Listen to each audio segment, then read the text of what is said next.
The Michigan Senate this week passing legislation to prohibit discrimination against Michigan's LGBTQ community. 13 on your sides. Josh Albertus joins us now from the newsroom.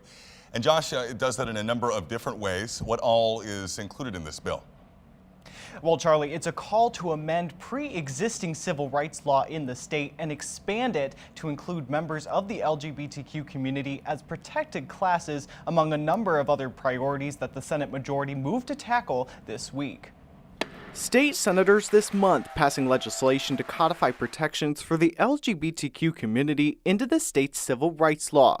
Under the proposed changes, discrimination on the basis of sexual orientation, gender identity, and expression would be barred under the state's Elliott-Larsen Civil Rights Act in areas including employment, housing, education, and public accommodations. This is a chance for gay, trans, bisexual Michiganders to seek justice when they are faced with hardships that prevent them from obtaining secure housing and secure employment here in the state of Michigan.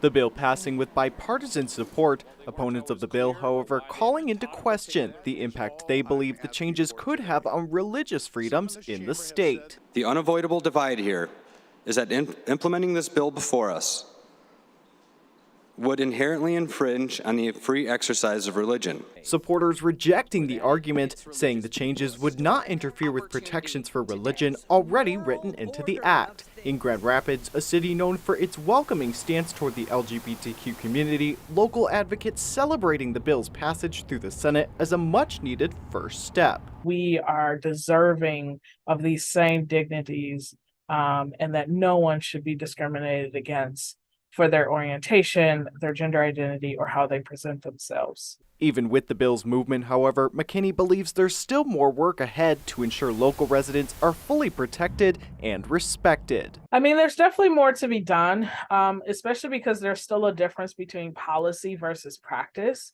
I really would love to see more folks be educated about the community, getting more training about the community, and, just treating people with dignity and respect.